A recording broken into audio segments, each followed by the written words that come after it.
Assalamualaikum warahmatullahi wabarakatuh.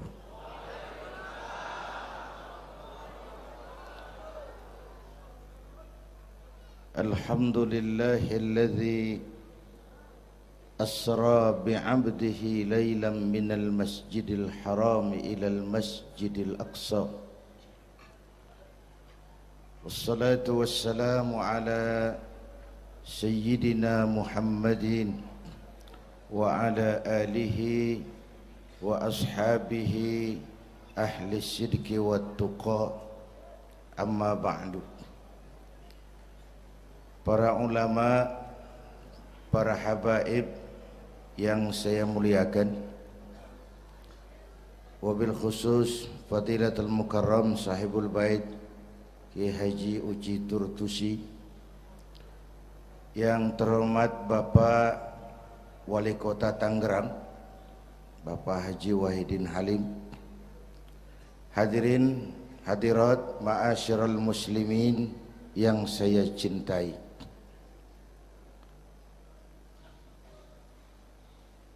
Pertama,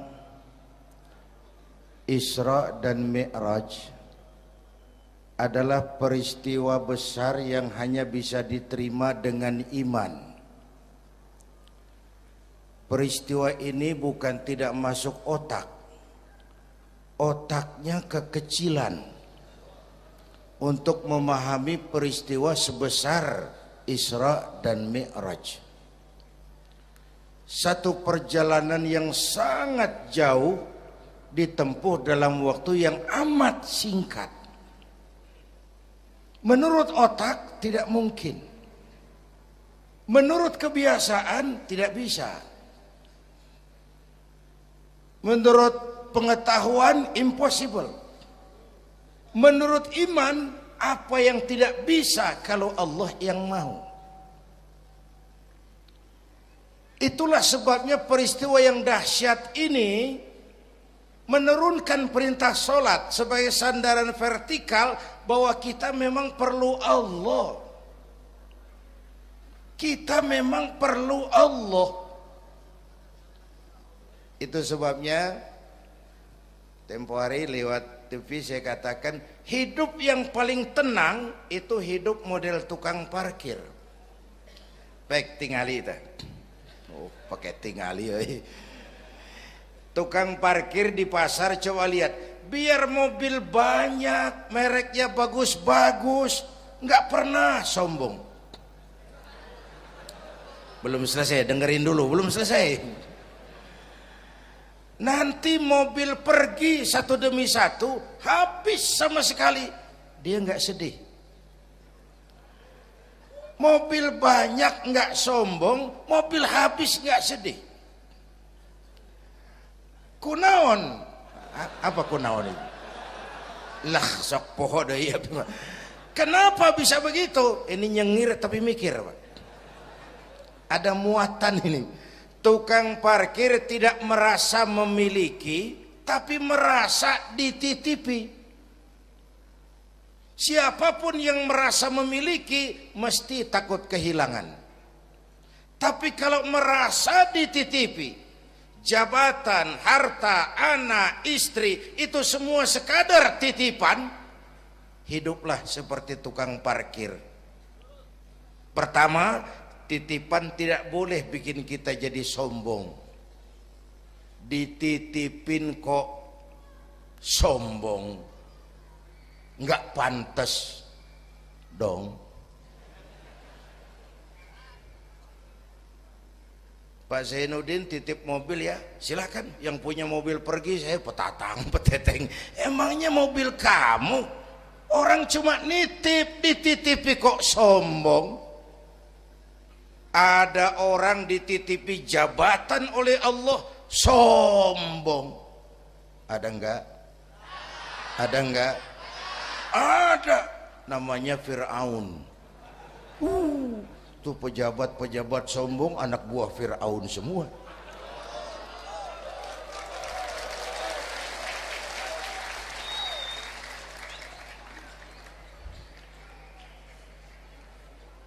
Ada orang orang dititipi harta oleh Allah jadi orang kaya, sombong. Mentang-mentang kaya sama tetangga nggak mau kenal. Mentang-mentang kaya orang lain kecil semua. Mentang-mentang kaya jalan nggak nginjak tanah. Kuntilanak. Dititipin kok sombong, nggak pantas dong. Satu. Yang kedua, titipan harus dijaga baik-baik. Kalau tidak dijaga bisa rusak. Kalau rusak yang nitip marah. Yang nitip marah. Pak, saya mau ngaji, titip sepeda motor, silahkan. Selesai pengajian sepeda motor diambil, kaca spionnya pecah, knalpot hilang, bemper penyok. Marah nggak? Saya kan nitip, kenapa nggak dijaga? Apa bedanya? Allah nitip anak 3 orang di rumah kita, nggak dijaga. Yang satu mabuk, yang satu judi, yang satu ngerampok. Yang nitip marah. Allah nitip harta kepada kita jadi orang kaya supaya bantu pesantren, bangun rumah sakit, bantu yatim, tolong yang lemah, bela yang perlu. Pelitnya 17 setan. Yang nitip marah. Sudah nggak pakai dong. Sekarang yang makro. Allah titip Indonesia. Hai rakyat, ini Indonesia, aku titip, kata Allah. Ini titipan mahal karena ditebus dengan keringat, air mata, darah dan nyawa. Aku titip Indonesia. Ini negara besar. Buminya subur. Di bawah perut buminya ada gas, minyak, batu bara.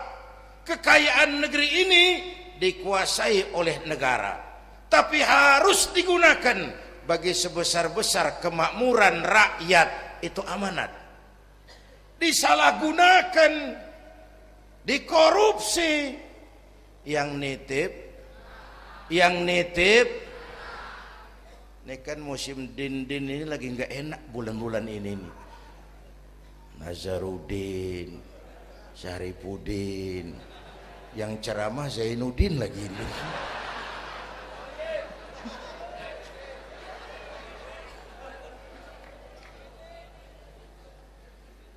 Yang nitip marah. Kalau yang nitip marah, dia suruh makhluknya yang lain negur kita. Makhluknya yang lain diperintah negur kita. Siapa? Merapi, Batuk, Bromo muntah, Semeru demam, Anak Krakatau menggigil, angin puting beliung, banjir di mana-mana, gempa, longsor, hujan es. Kebayoran hujan es. Tetangga saya udah nyiapin sirup, mau hujan es. Innalillahi wa inna ilaihi rajiun. Angin teh makhluk, Mang.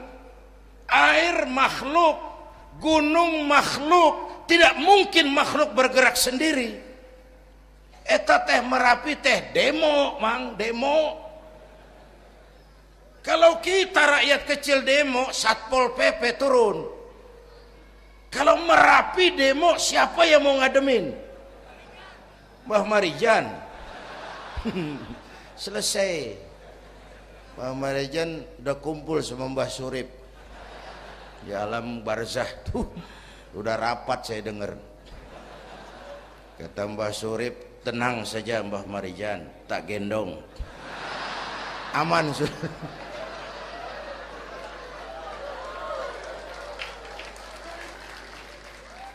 Apa artinya ini? Kita perlu Allah. Kita perlu Allah.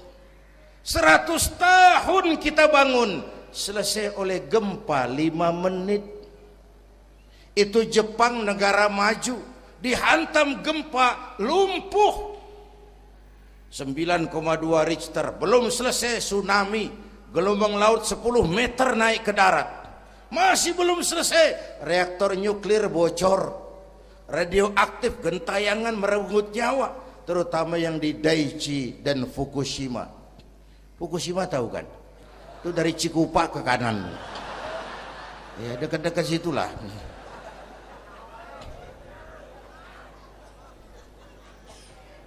Kita perlu Allah. Paingan, apa paingan? Hah? Pantesan lah. Pantesan orang yang paling bersih hatinya Rasulullah. Orang yang paling baik akhlaknya Rasulullah. Orang yang sudah dapat jaminan ampun atas segala dosa Rasulullah. Tapi baginda Rasul kalau sholat malam bengkak kakinya karena rajin sujud. Saya perlu Allah. Dosa sudah diampuni, akhlak paling baik, hati bersih, tapi kalau sholat malam kakinya bengkak karena rajin sujud. Allahumma sholli alaihi. Saya tahu di pasar Kemis juga banyak yang kakinya bengkak.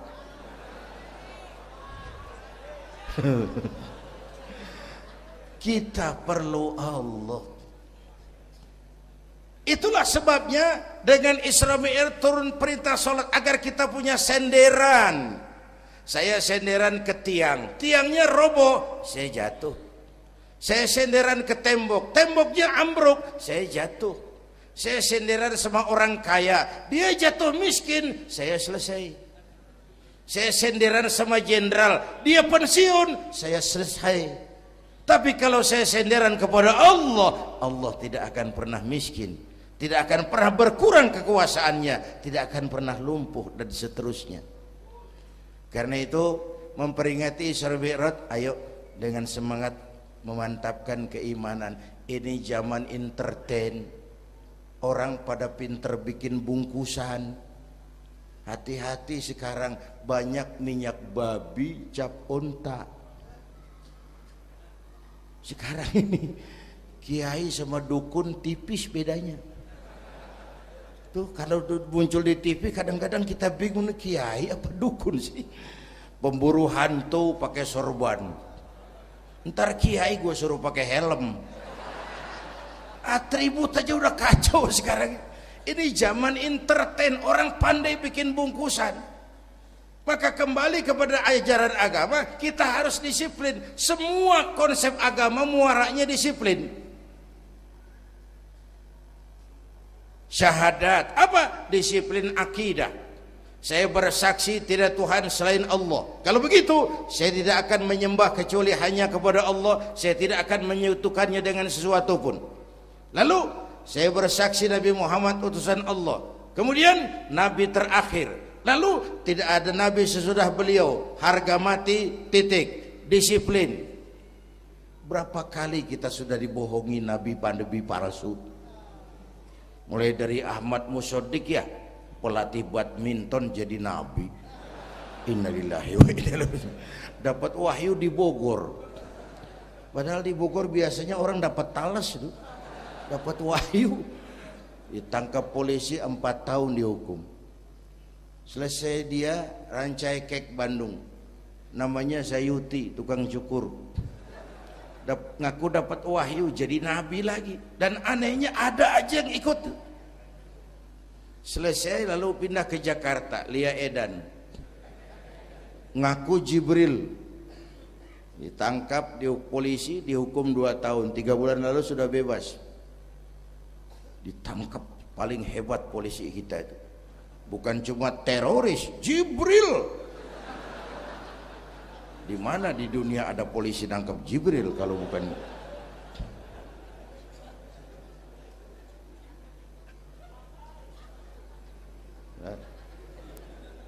Terakhir yang aneh lagi, menurut catatan Bakor Pakemnya Kementerian Agama RI, antara Cirebon Losari, batas Jawa Tengah Jawa Barat itu muncul agama baru namanya agama Jasun. Agama Jawa Sunda, Jasun. Yang jadi nabi Tugimin. Saya bilang ini jangan jadi nabi, jadi kiai juga kurang angker kok nih.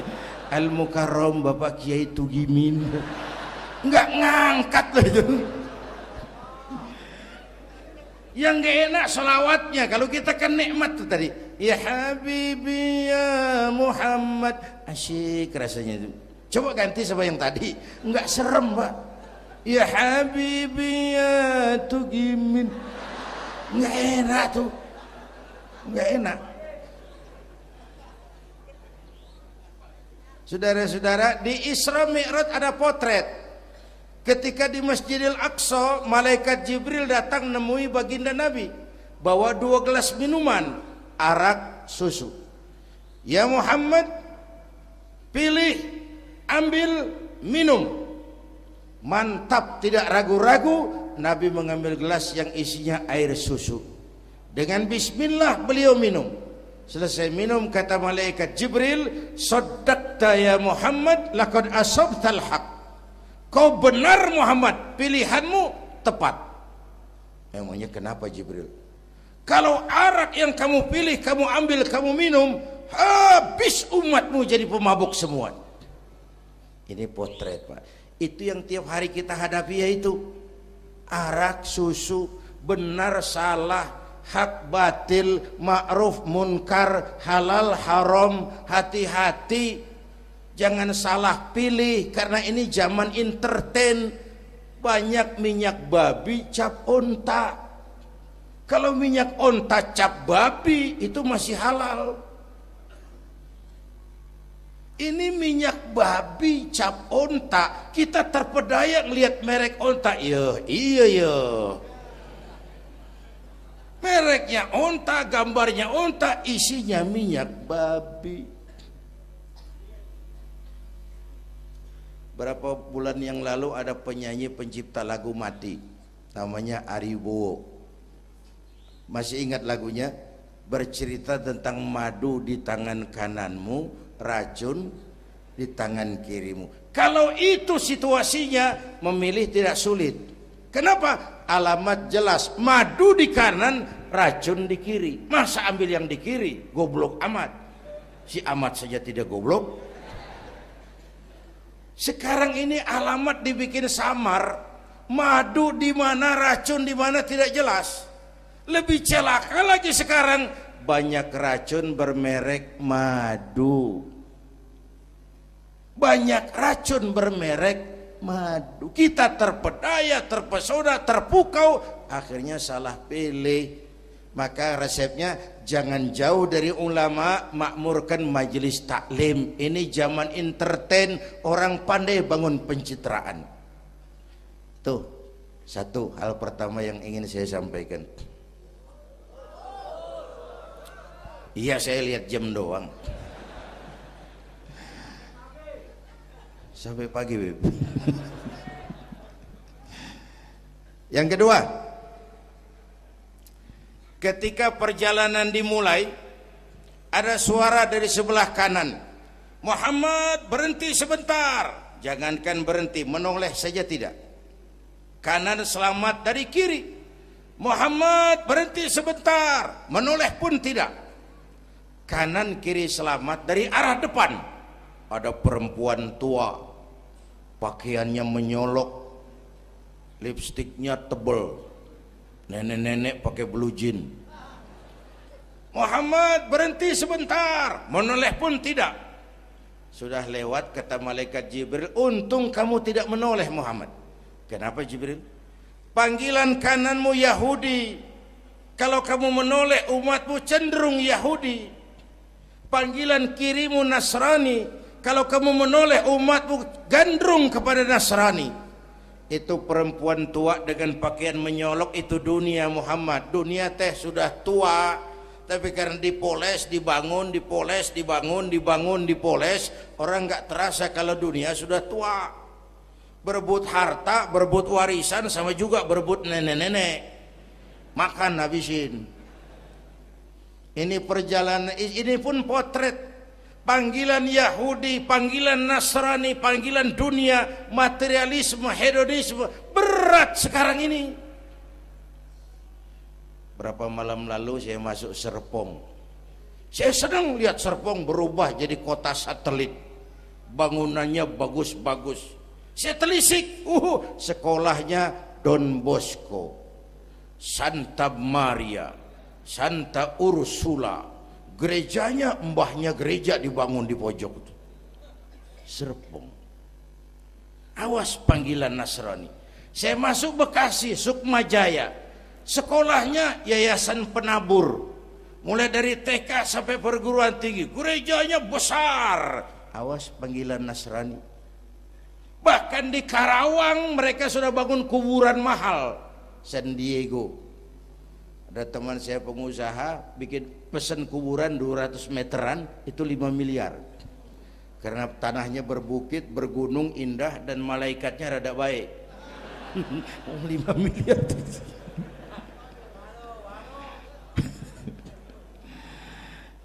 Panggilan Yahudi, siapa mau bantah? Yahudi itu menguasai ekonomi dunia. Di Amerika itu tidak ada orang bisa masuk Gedung Putih jadi presiden tanpa dukungan Yahudi. Menentukan. Bahkan roda ekonomi dunia sekarang ini diwarnai oleh Yahudi. Israel itu Amerika kecil. Amerika itu Israel besar. Lalu panggilan Nasrani. Dengan segala gaya dan dana. Dan terakhir panggilan materialisme dunia, panggilan hedonisme, panggilan materialisme. Menghadapi panggilan-panggilan ini, ayo kita umat Islam luruskan saf, rapatkan barisan, jangan jauh dari ulama, makmurkan majelis taklim. Itu yang kedua. Yang ketiga, Haram Aqsa ini perjalanan vertikal katanya. Aqsa Aras ini perjalanan vertikal. Haram Aqsa perjalanan horizontal. Aqsa Aras perjalanan vertikal. Hablum minan nas, hablum minallah. Isra Mi'raj mau ingatkan kita, semua kita perantau di dunia ini. Perantau harus pulang. Orang yang selesai merantau di dunia disebut telah pulang ke rahmatullah. Kenapa pulang? Perantau, nggak boleh netep. Bodoh kalau ada perantau, tahu perantau, tapi nggak pernah mikirin pulang. Dan saya mau bilang, orang pulang sebenarnya enak. Ayo contoh beberapa soal etimologis. Waktu SD dulu ada pelajaran yang kita nggak suka, gurunya galak. Pas pelajaran dia pengumuman, Bapak guru tidak masuk sekolah, anak-anak boleh pulang. Seneng nggak? Seneng nggak? Kenapa seneng? Karena boleh pulang. Orang pulang seneng. Contoh lagi, Lebaran masyarakat pulang mudik, seneng nggak? Kenapa seneng? Pulang. Orang pulang seneng. Sekarang selesai hidup di dunia, kita pulang kepada Allah, seneng nggak? Ragu-ragu, mau bilang seneng takut besok, itu kira-kira itu. Mestinya seneng pulang. Apa yang bikin pulang yang satu itu kok berat? Kelihatannya dua. Pertama, kita ini sering mencintai sesuatu berlebihan, berakar di hati. Datang saat pulang tidak siap menghadapi perpisahan. Ada yang bergantung di sini, pulang jadi berat. Kalau cinta Allah sepenuhnya, cinta alam seperlunya, pulang enak. Yang kedua, bekal nggak cukup, sengsara di jalan, pulang jadi berat. Nggak punya bekal kok pulang, itu nekat. Belum sempet sholat modar, loh kok berani amat nggak punya bekal pulang. Kalau bekal cukup, pulang itu menyenangkan. Karena apa? Itu satu keharusan. Iya, kalau umat-umat terdahulu umurnya relatif panjang. Kalau kita ini mencontoh baginda Rasul, beliau wafat umur 63 itu standar. Kalau mencontoh Nabi, jatah kita 63. Kalau malam ini kita sudah 50 tahun, tinggal 13. Waspada. Kalau malam ini kita sudah 62 tahun 11 bulan, udah jangan pakai pantangan, apa aja makan lah Pak, sebulan lagi tuh. Sebulan lagi, syukur-syukur dapat bonus. Dan saya bilang mati itu tidak pakai abjad. Kalau pakai abjad besok nunggu, mati bang ngacak. Kadang-kadang kakeknya segar bugar, cucunya pae. Kalau mati pakai abjad enak nunggunya. Tahun ini yang mati A, tahun depan B, tahun berikutnya C, lalu D, terus F, lalu G, lalu H. Saya Z. Repot saya, nggak ada yang ngurus, orang udah habis.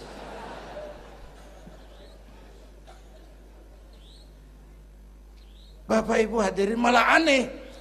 Jam 6 pagi sopirnya mati. Jam 10 siang, 4 jam kemudian Mbah Suripnya yang mati. Sebelum mati dia pesan sama teman saya W.S. Rendra, Mas, saya kalau mati tolong dikubur di bengkel teater Depok.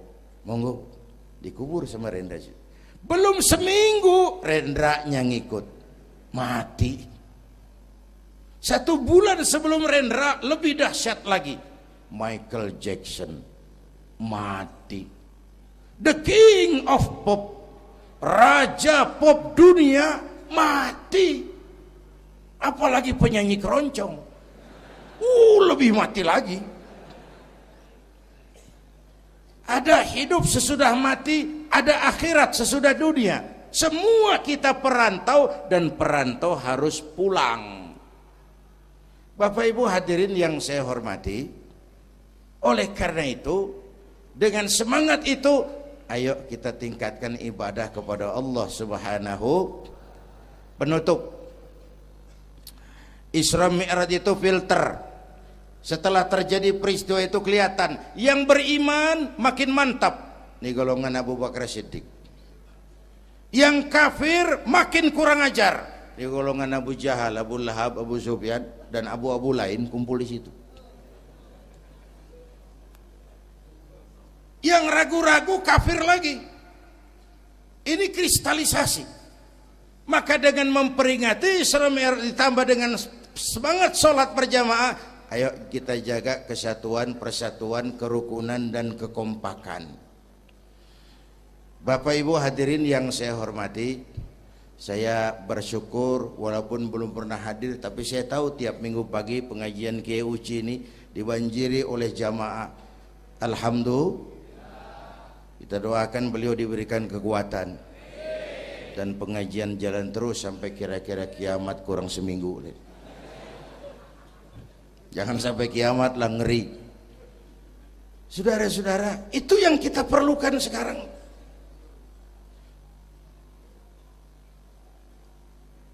Menjaga semangat kebersamaan seperti diajarkan di masjid ini. Coba tingali akhlak masjid. Siapapun masuk masjid, copot sendal, buka sepatu. Kenapa? Tidak ada warga kelas 1 di sini. Semua sama di depan Allah. Ini masyarakat yang mau kita bangun. Lurah masuk masjid, buka sepatu rah. Camat masuk masjid, buka sepatu mat. Wali kota masuk masjid, buka sepatu. Ini Pak yang ngomong dia tuh. Sembarangan tak.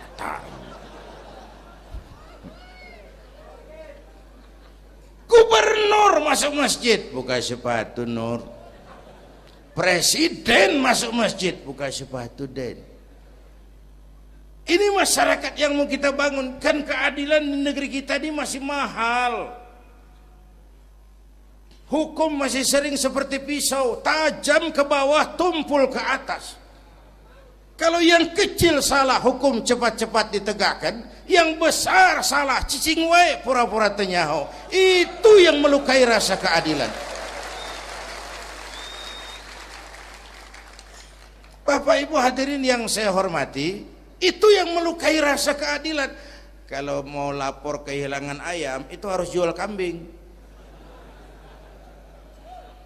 Ingin menang berperkara, jual sapi. Ngurusin ayam hilang kok jual kambing, jual sapi. Itu harga keadilan yang harus kita bayar. Karena itu ke depan belajar dari sejarah, kita bukan cuma perlu pemimpin pinter, tapi juga benar.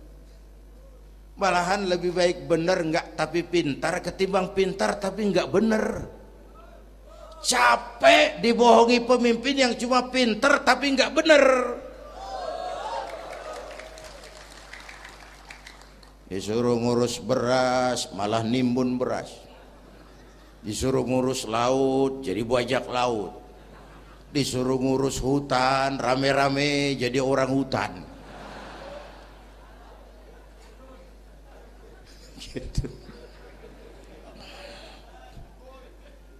Kita rindu munculnya sosok-sosok macam Umar bin Abdul Aziz. Punten nih, itu Umar bin Abdul Aziz waktu terpilih jadi khalifah, yang pertama diucapkan innalillahi wa inna ilaihi raji'un. Terpilih jadi presiden bukan alhamdulillah, innalillah. Pagi dilantik, malam pesta. Pesta apa? Dangdut? Enggak. Pesta air mata. Di mana? Di mihrab dalam masjid, sujud sambil berlinang air mata. Istrinya tanya, "Bang?" "Iya sayang." "Oh, udah dengerin aja orang improvisasi." "Iya sayang, abang kan sekarang jadi khalifah." "Kenapa nangis Bang?" "Itu Fatimah, itu sebabnya saya nangis karena saya dipilih aklamasi secara sebagai khalifah.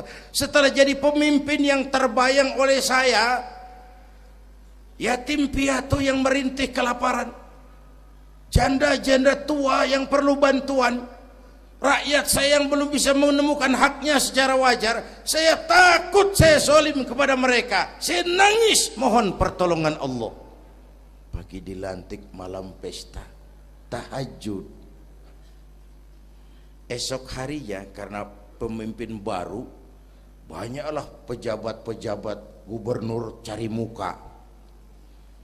Namanya presiden baru, ada yang kirim emas, pakaian mahal, berlian, mutiara, dikumpulkan sama istrinya. Umar tanya, "Fatimah?" "Iya Bang." "Banyak hadiah yang kau terima?" "Banyak Bang, intan, berlian, mutiara, emas." "Kau senang?" "Saya senang Bang." "Oke, kalau kau senang itu hadiah intan, berlian, mutiara, kumpulkan sebanyak-banyaknya dan besok kita cerai. Tapi kalau kau sayang saya, itu hadiah intan, berlian, mutiara, jual, uangnya masukkan baitul mal untuk ngurus rakyat kita." Apa jawab istrinya?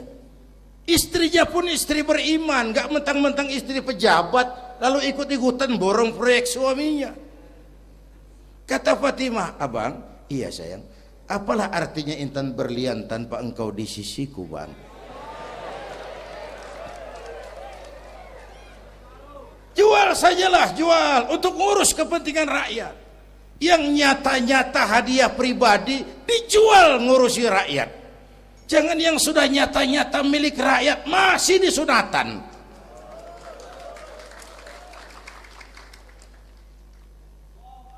Yang antik lagi, satu malam beliau kerja di kamar, pakai lampu templok, nulis. Datang seorang tamu, "Assalamualaikum ya Amirul Mukminin." "Waalaikumsalam." "Silakan duduk." "Ada apa?" "Enggak, cuman mau ngobrol." Ngobrol. "Urusan pribadi khalifah, kita kan teman lama." "Oke baik." Beliau berdiri, lampunya dipadamkan, ditiup, mati, gelap kamar. "Ayo kita ngobrol." Tamunya heran, Ya khalifah, iya. Kita kan mau ngobrol, iya. Kenapa lampu dimatiin? Begini, Mas. Mau tamunya dari Jawa waktu itu, dengerin aja kenapa sih? Gini loh Mas. Tadi waktu sampean datang tuh, kan sampean lihat saya lagi kerja. Iya. Saya kerja tadi ngurusi rakyat. Tentu. Saya kan pakai lampu. Memang. Lampunya kan pakai minyak. Pasti. Minyaknya kan beli. Iyalah. Belinya pakai uang. Tentu. Uangnya uang rakyat. Kita mau ngobrol urusan pribadi, nggak usah pakai minyak rakyat Mas. Ayo ngobrol sampai subuh ini. Kalau yang kecil saja orang sudah berhati-hati, apalagi menghadapi urusan yang jauh lebih besar ke depannya. Bapak Ibu hadirin yang saya hormati, oleh karena itu kita memerlukan semangat kebersamaan. Walaupun tidak harus selalu bersama-sama. Ini ada potret terakhir. Baginda Nabi di awal-awal perjuangan didampingi 5 figur utama. Pertama, Nabi punya Sayyidina Abu Bakar Siddiq. Ini sahabat merangkap mertua. Orang tua bijaksana, tempat Nabi tukar pikiran. Kampung itu enak kalau ada yang dituain. Yang kedua, beliau punya Umar bin Khattab, Al-Futuhat Al-Islamiyah, imam tapi jenderal, jenderal tapi imam, gagah, berani untuk Islam. Selesai? Belum. Yang ketiga, Nabi punya Utsman bin Affan, pengusaha tapi santri, penyandang dana. Umat akan maju kalau banyak punya Utsman. Yang keempat, Nabi punya Ali bin Abi Thalib, tokoh muda tapi intelek. Yang kelima, beliau punya Khadijah binti Khuwailid. 5 figur utama bahu-membahu membantu perjuangan Nabi. Begitulah kita berjuang. Mesti punya segala hal.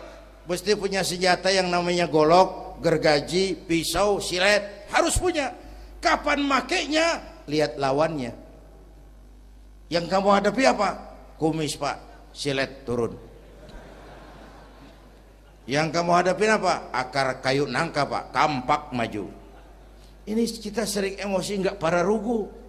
Yang dihadapin kumis, kampak yang maju. Urusan nggak selesai bibir bongkar. Anak-anak muda nggak cukup dibakar emosinya. Berani harus, nekat jangan. Berkorban siap, konyol nanti dulu. Mati syahid, ayo. Mati sangit, jangan. Berani sama nekat tipis loh bedanya. Berani harus, nekat jangan. Berkorban siap, konyol nanti dulu. Bapak Ibu hadirin yang saya hormati, dengan semangat kebersamaan, saya yakin kita bisa berbuat lebih banyak. Inilah barangkali sekelumit ikut tasyakur saya. Mudah-mudahan ada manfaatnya buat kita semua. Lebih kurang mohon maaf. Usikum wa iyaya bitaqwallah. Aqulu qawli hadza. Wassalamualaikum.